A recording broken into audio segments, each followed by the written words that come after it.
సరికొత్తది. పాండవులు వారంతట వారే రాజ్యాన్ని విడిచిపెట్టి అడవులకు పోయేలా చేస్తాను.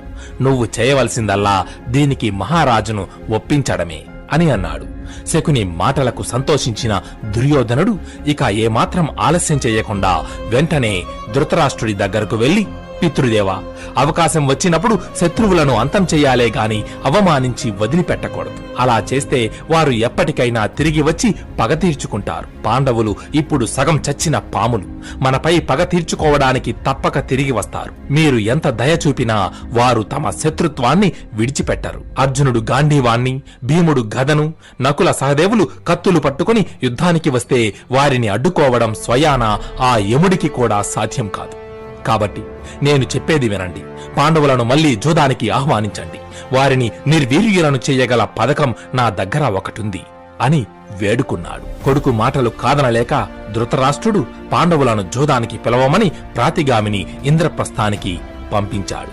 దానితో ప్రాతిగామి ఇంద్రప్రస్థం చేరుకుని ధర్మరాజుకి ధృతరాష్ట్రుడు పంపిన సందేశాన్ని వివరించాడు. అయితే వారి పరాక్రమంతో సమస్త భూమండలాన్ని అవలేలగా జయించగల పాండవులకు తమ భార్య కారణంగా ధృతరాష్ట్రుడు ఒక భిక్షగా రాజ్యాన్ని దానం ఇవ్వడం నచ్చలేదు. రాజులకు రాజ్యం వారి శౌర్యం కారణంగా సంప్రాప్తించాలి గాని దానంగా కాదు అని భావించారు. సరిగ్గా అప్పుడే ప్రాతిగామి ధృతరాష్ట్రుని సందేశం తీసుకుని హస్తినాపురానికి వచ్చాడు. అది విన్న పాండవులు, ఈసారి జూదానికి వెళ్తే దుర్యోధనుడు మళ్లీ మన రాజ్యాన్ని దోచుకుంటాడు. అంతకు మించి ఏం జరుగుతుంది? అప్పుడు కౌరవులతో యుద్ధం చేసి రాజ్యాన్ని సొంతం చేసుకోవచ్చు. అదే కదా క్షత్రియ ధర్మం అనుకున్నారు. పైగా నిండు సభలో ద్రౌపదికి జరిగిన అవమానం అగ్గి సెగల భీమార్జునుల గుండెల్లో రగులుతూనే ఉంది. సభలో వారు చేసిన ప్రతిజ్ఞలను నెరవేర్చుకోవాలనే ఆకాంక్షతో ఉవ్విల్లూరుతున్నారు. ఈ ప్రకారంగా ఆలోచించి పెద్ద తండ్రి ధృతరాష్ట్రుని మాటను గౌరవించి ధర్మరాజు తమ్ముళ్లను భార్యను తీసుకుని మళ్లీ హస్తినాపురానికి వెళ్లాడు. శకుని ధర్మరాజు జూదంలో కూర్చున్నారు. అప్పుడు శకుని ధర్మరాజుతో, ధర్మజ, ధృతరాష్ట్ర మహారాజు మీరు పోగొట్టుకున్న రాజ్యాన్ని సమస్త సంపదలను తిరిగి మీకు ప్రసాదించాడు. కాబట్టి మళ్లీ వాటినే పందెంలో పెట్టడం సరికాదు. ఈసారి ఆటను మరికొంత రసవత్తరంగా మార్చుదామా అన్నాడు చిన్నగా నవ్వుతూ. యుధిష్ఠరుడు ఏమీ అర్థం కానట్టు శకుని వైపు చూశాడు. అప్పుడు శకుని, ధర్మజ, ఈసారి పందెంలో ఓడినవారు నారచీరలు ధరించి పండ్లు దుంపలు తింటూ 12 ఏండ్ల వనవాసం చేయాలి. ఆ తరువాత జనంలోనే అజ్ఞాతంగా జీవిస్తూ 1 సంవత్సర కాలం గడపాలి. ఒకవేళ అజ్ఞాతవాస సమయంలో బయటపడితే మాత్రం మళ్లీ 12 ఏండ్ల వనవాసం, 1 సంవత్సరం అజ్ఞాతవాసం చెయ్యాలి. నువ్వు ఒప్పుకుంటే ఆట మొదలెడదాం అని అన్నాడు. ధర్మరాజు దానికి అంగీకరించాడు. పాచికలు దొర్లాయి. అనుకున్నట్టుగానే ధర్మరాజు ఓడిపోయాడు. పాండవులు అడవులకు వెళ్లడానికి సిద్ధమయ్యారు. భీష్మ, ద్రోణ, కృపాచార్యులకు నమస్కరించి వారి వద్ద సెలవు తీసుకున్నారు. అప్పుడు కుంతీదేవి పాండవులను చూసి కన్నీరు కారుస్తూ, పుత్రులారా, ఇలాంటి దుస్థితి చూడాల్సి వస్తుందనే ఏమో మీ తండ్రి మాద్రి ముందే స్వర్గానికి వెళ్లిపోయారు. నేను దురదృష్టవంతురాలిని. ఓ కృష్ణ, నీవే వీరిని రక్షించాలి అని ప్రార్థించింది.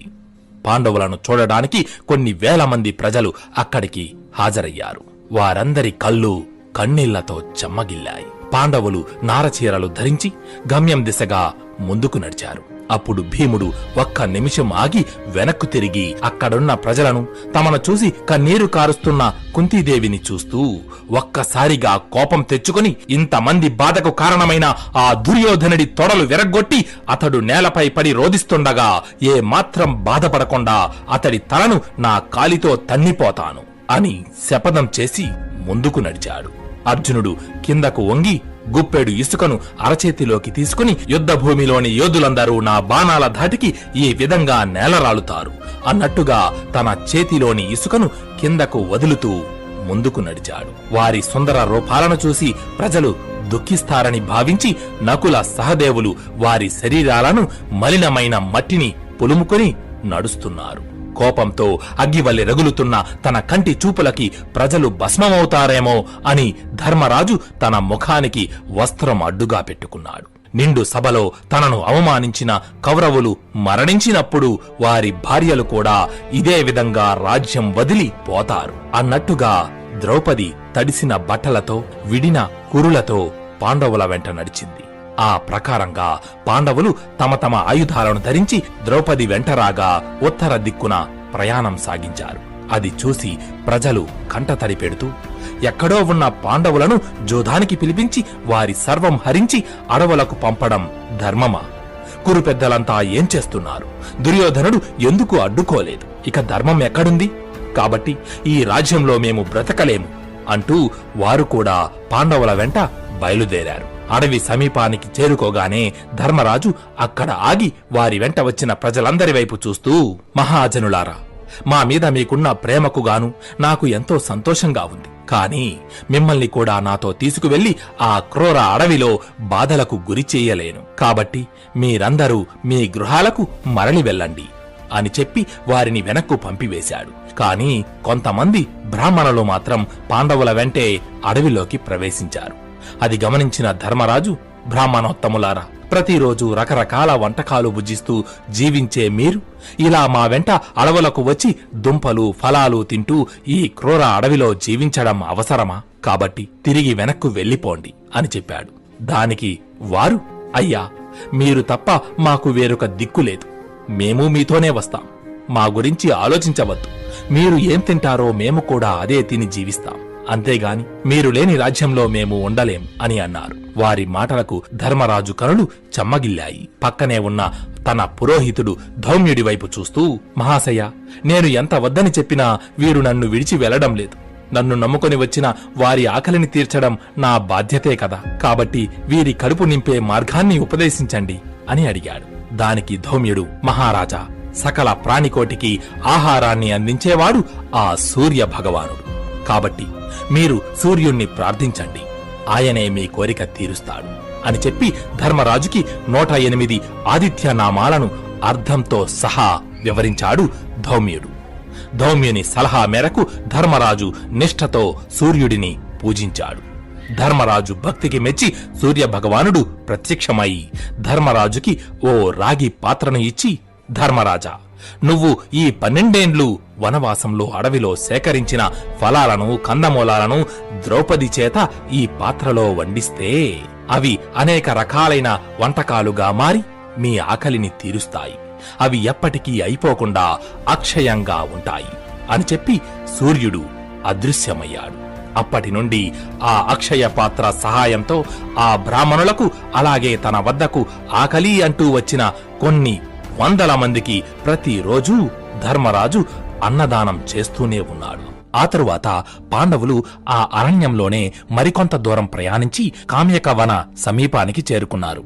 అక్కడ కాసేపు విశ్రాంతి తీసుకుని తిరిగి ప్రయాణం కొనసాగిద్దామనుకున్నారు. కాని అంతలోనే ఆశ్చర్యకరంగా అప్పటి వరకు ఎంతో ఆహ్లాదకరంగా ఉన్న పర్యావరణంలో ఒక్కసారిగా మార్పు వచ్చి ఆకాశంలో కారు మేఘాలు ఆవరించాయి. ఉరుములు మెరుపుల శబ్దాలతో ఆ ప్రదేశమంతా దద్దరిల్లిపోయింది. పెద్ద గాలి తుఫాను మొదలై నేలపై పడి ఉన్న దుమ్ము ఆకాశానికి ఎగసి పడుతోంది.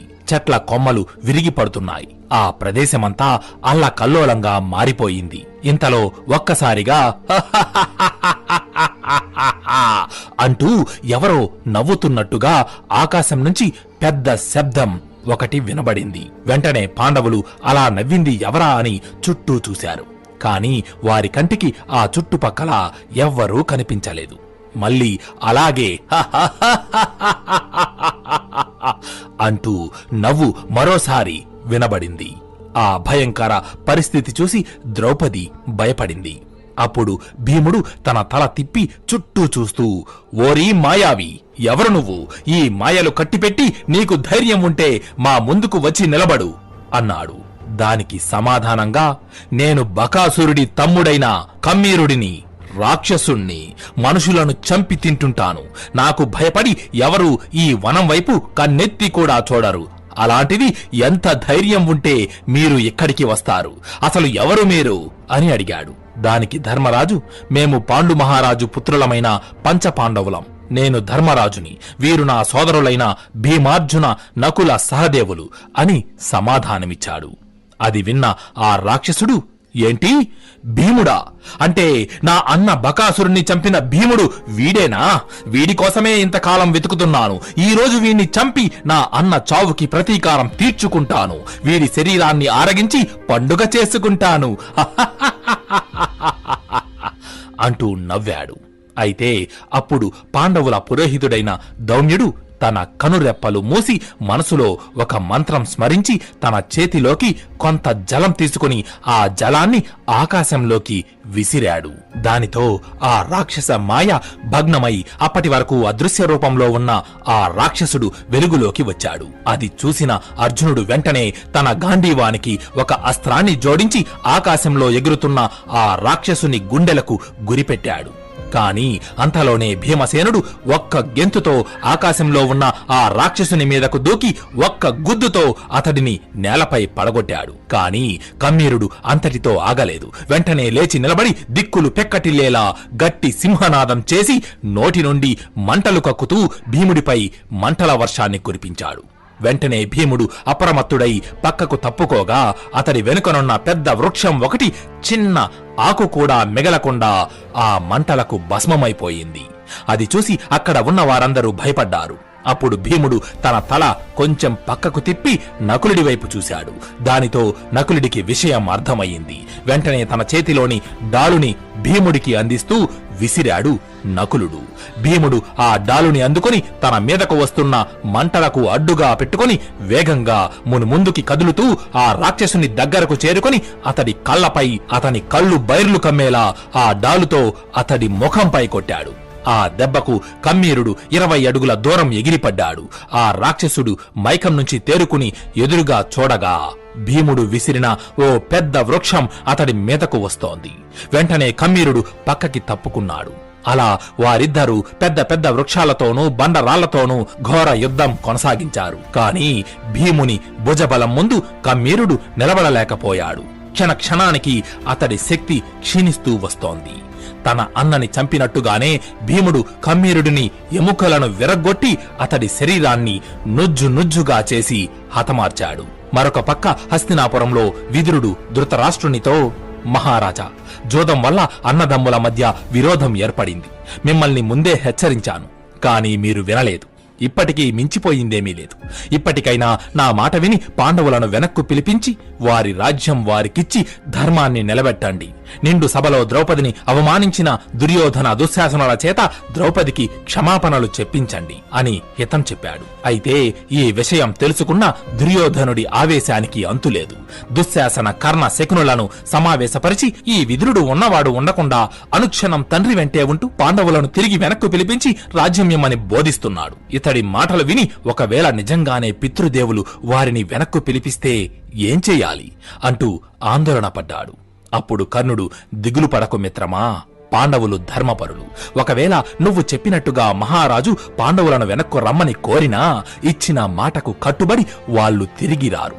కాబట్టి నువ్వు నిశ్చింతగా ఉండు అని అన్నాడు. కర్ణుడి మాటలు విన్న శకుని దుర్యోధనుడి వైపు చూస్తూ, మేనల్లుడా, పాండవులు ధర్మపరులే కావచ్చు, ఆడిన మాట తప్పని సత్యవంతులే అయ్యుండొచ్చు. కాని కాలం ఎంత ధర్మపరుల చేతనైనా అధర్మం చేయించగలదు. అడవిలో వారు పడే కష్టాలు తిరిగి రాజ్యభోగాలపై కోరికను కలిగించవచ్చు. కాబట్టి వారు ప్రాణాలతో ఉండటం ఎప్పటికైనా మనకు ప్రమాదకరమే.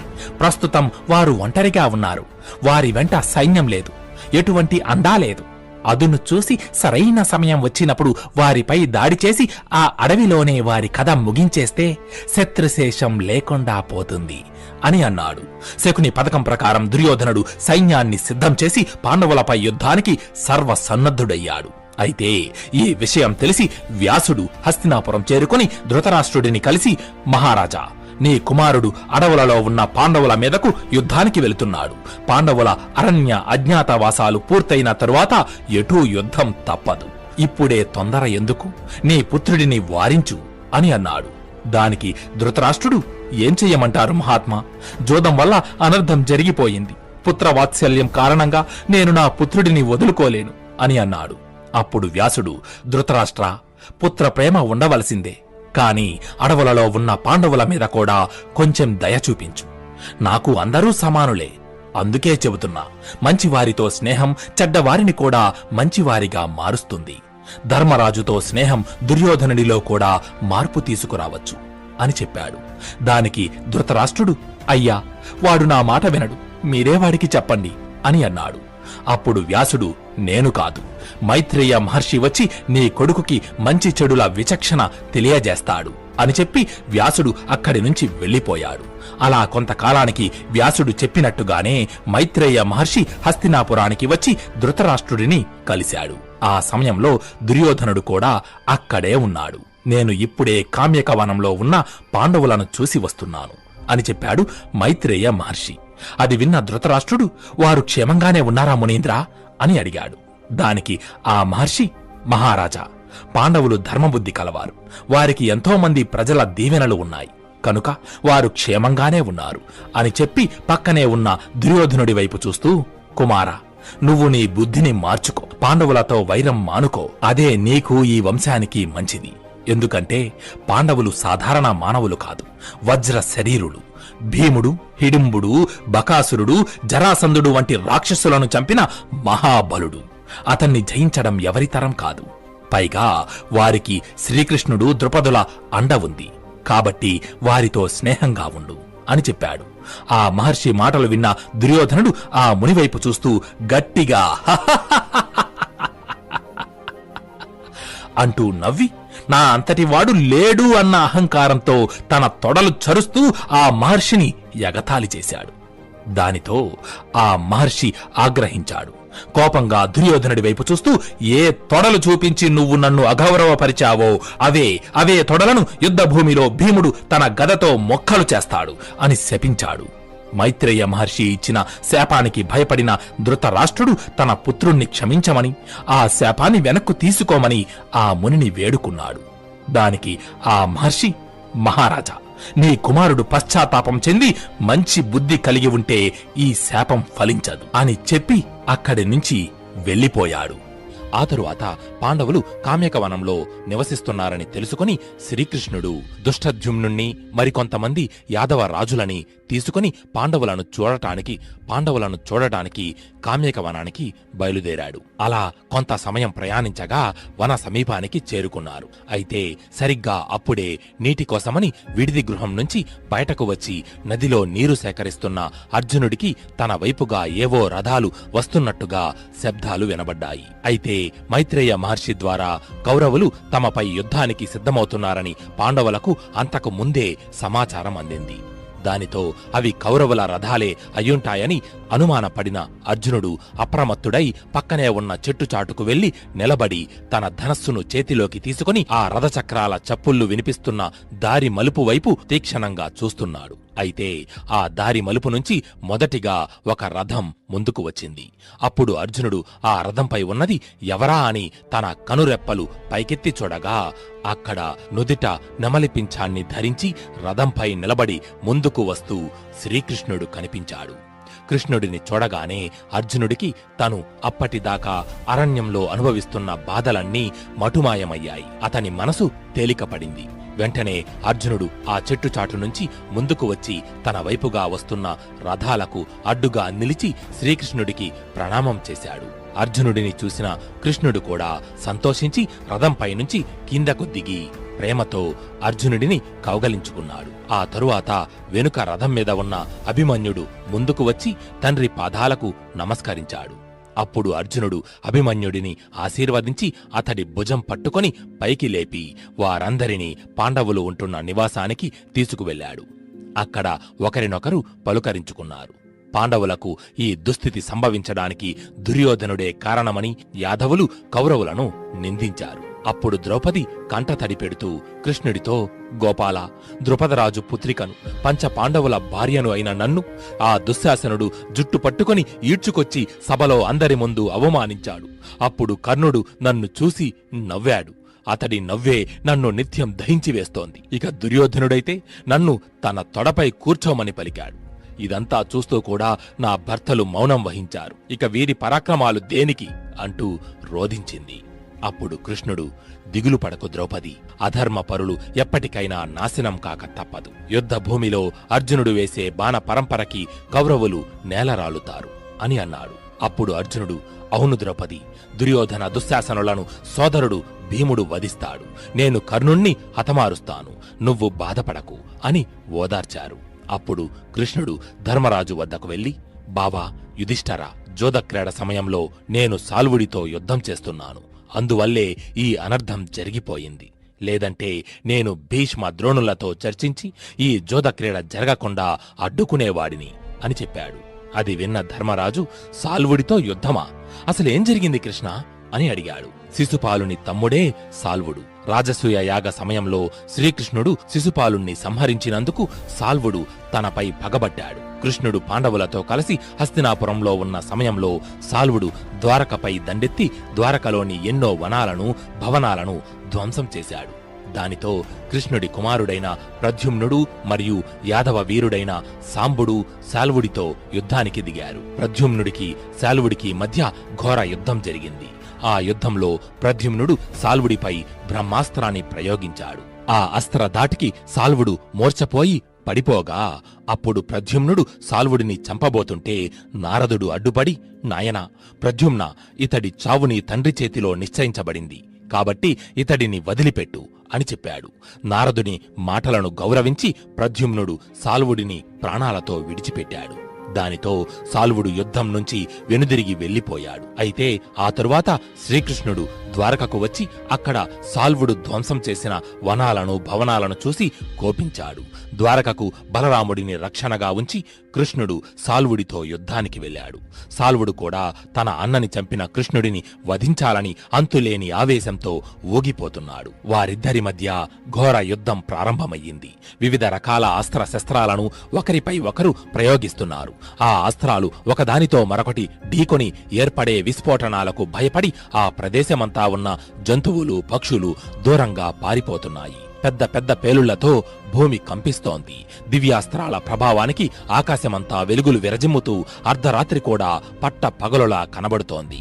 సాల్వుడు వేసే ప్రతి బాణాన్ని కృష్ణుడు నిర్వీర్యం చేస్తున్నాడు. దానితో కృష్ణుడితో ఎదురుగా తలబడి గెలవలేమని భావించిన సాల్వుడు మాయాయుద్ధం మొదలుపెట్టాడు. కాని సాల్వుడు చేసే మాయలను కూడా శ్రీకృష్ణుడు చిత్తు చిత్తు చేస్తున్నాడు. అయితే ఇంతలో ఒక సైనికుడు కంగారుగా పరిగెత్తుకుంటూ కృష్ణుడు వద్దకు వచ్చి, ప్రభు ప్రభు, వసుదేవుల వారిని సాల్వుడు బంధించి తీసుకువెళ్లాడు, మీరే వారిని రక్షించాలి అని అన్నాడు. ఆ వార్త విని శ్రీకృష్ణుడు నిర్ఘాంతపోయాడు. ద్వారకకు బలరాముడు రక్షణగా ఉండగా సాల్వుడు పితృదేవుణ్ణి ఎలా బంధించాడు అని అనుకున్నాడు. ఇంతలో శ్రీకృష్ణుడి కళ్లకు వసుదేవుడు సాల్వుడి రథంపై బందీగా నిలబడి ఉన్నట్టుగా ఒక దృశ్యం కనబడింది. దానితో శ్రీకృష్ణుని మనసు వికలమైపోయింది. అతడి చేతి నుంచి ధనస్సు జారి కింద పడింది. అప్పుడు కృష్ణుడు ఒక్క నిమిషం తన కంటికి కనిపిస్తున్న వాటన్నింటినీ పక్కనబెట్టి తన కనురెప్పలు మూసి జాగ్రత్తగా ఆలోచించి బలరాముడు రక్షణగా ఉండగా ద్వారకలో ఉన్న వసుదేవుణ్ణి బంధించడం అసాధ్యం అని భావించి తన కనులు తెరచి చూశాడు. ఎదురుగా సాల్వుడు కనిపించాడు. అప్పుడు అర్థమయ్యింది శ్రీకృష్ణుడికి ఇదంతా సాల్వుడు చేసిన మాయా అని.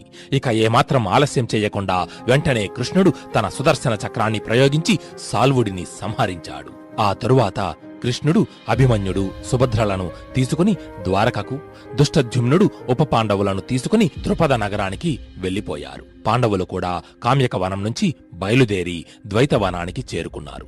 ఆ వనంలోకి ప్రవేశించగానే ధర్మరాజు మిగిలిన సోదరులను ద్రౌపదిని చూస్తూ, ఈ వనంలో క్రూరమృగాలు రాక్షసులు సంచరిస్తున్నాయి, కాబట్టి అందరూ చాలా జాగ్రత్తగా ఉండాలి అని చెప్పి ఆ ప్రదేశంలో కుటీరాలు నిర్మించుకొని సంతోషంగా జీవిస్తున్నారు. అయితే ఒకసారి ద్రౌపది ధర్మరాజుతో, నాథా, ఆ దుర్యోధనుడు కపట పన్నాగంతో రాజ్యాన్ని దోచుకుని మనల్ని అడవుల పాలు చేశాడు. మహారాజు ధృతరాష్ట్రుడు కూడా తన కొడుకుని వారించలేదు. అత్యంత పరాక్రమవంతులైన నీ తమ్ముళ్ళు నీ ఆజ్ఞకు కట్టుబడి ఆయుధాన్ని పట్టలేదు. నాడు సమస్త రాజులు మీ పాదాలకు నమస్కరించినప్పుడు వారి కిరీట కాంతులతో ఎర్రబడిన మీ పాదాలు నేడు అడవిలో రాళ్ల మీద నడిచి ఎర్రబడ్డాయి. అత్యంత బల సంపన్నుడైన భీమసేనుడు ఆకులు అలములు తింటూ చిక్కిపోయాడు.